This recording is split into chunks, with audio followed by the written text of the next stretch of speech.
Today I'm going to be reading Curious George Saves His Pennies by Margaret and H.A. Rays. George was a good little monkey and always very curious, especially when he was in Tammy's toy store.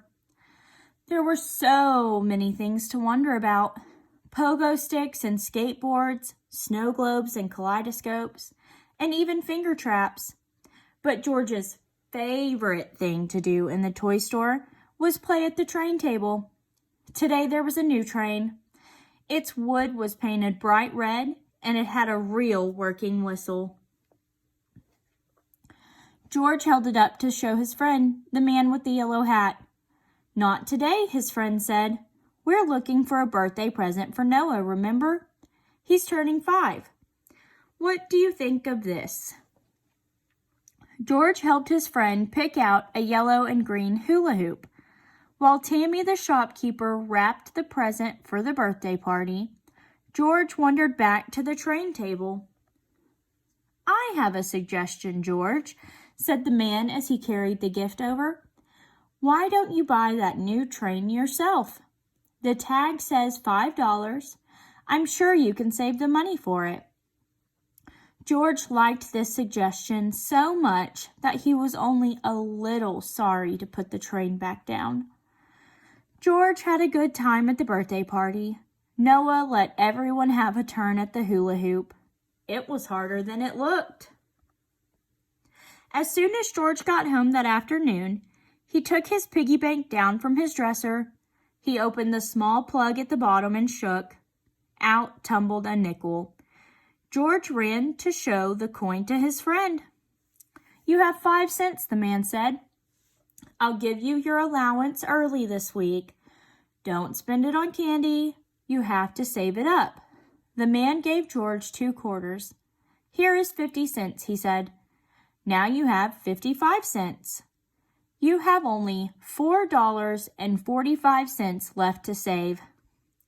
George wasn't quite sure how much money that was, but it sounded like a lot. George dreamed about his red train that night.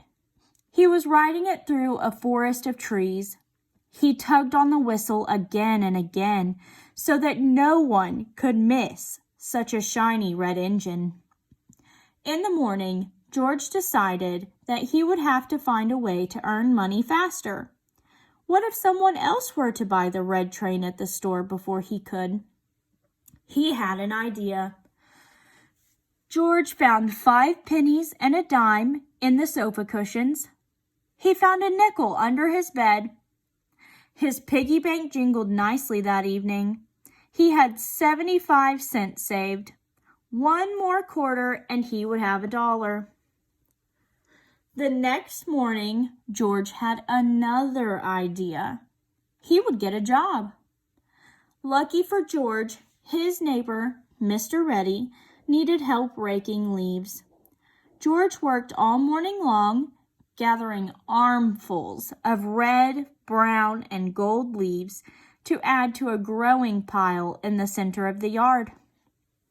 Mr. Reddy brought out lemonade for the 2 to share. While his neighbor rested on the sun porch swing, George climbed a tree. The pile of leaves looked tempting from above. George wondered what would happen if... Before he finished wondering, he had swung out of the branches and right into the center of the pile. The leaves crunched and crumbled and swooshed and swirled. What an adventure! What hard work it was raking the leaves back up. But at the end of the day, Mr. Reddy paid him $2. George had $2.75 saved. That was almost $3. George spent many days doing odd jobs. He washed windows. He distributed flyers. He delivered flowers. He did dishes.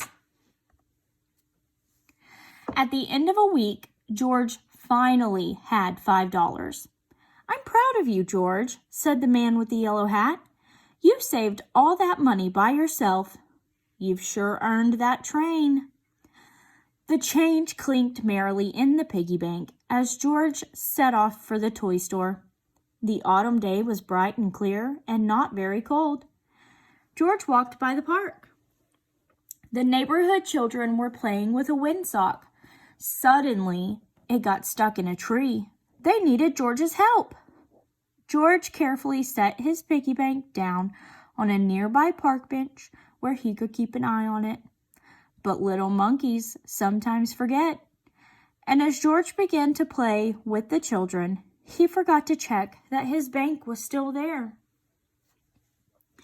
As the afternoon wore on, his friends went home to have dinner. George rushed to the park bench where he had left his piggy bank. The toy store might be closing soon, but his bank was gone. Maybe George had the wrong bench. There were many in the park after all. But he was disappointed each time he ran up to another empty bench. George walked home sadly. He wondered how long it would take him to save $5 again. As George passed the toy store, he happened to look through the window. He couldn't believe his eyes. A little girl was holding his piggy bank. George rushed into the toy store just as the girl's mother was saying, "We found this across the street and waited for its owner, but it's getting late. We saw it has the name of your store on the bottom. Can you keep it in case someone comes to claim it?" George jumped up and down on the counter. "Why, George," Tammy said, "is the piggy bank yours?" "You're lucky Hannah and her mother found it." Hugging his piggy bank tightly, George rushed over to the train section. He located the shiny red engine right away. As he carried it to the counter, the little girl looked at his train shyly. George realized he had not said thank you to her for keeping his savings safe. He looked at his train. He looked at his piggy bank. He looked at Hannah. Good deeds deserve to be rewarded, he decided. George set the train down. He upended his piggy bank on the counter and began to sort dollars and coins. George and Hannah walked out of the toy store that day, each carrying a train. George's small engine was not red, but it was shiny and blue, and he had paid for it all by himself.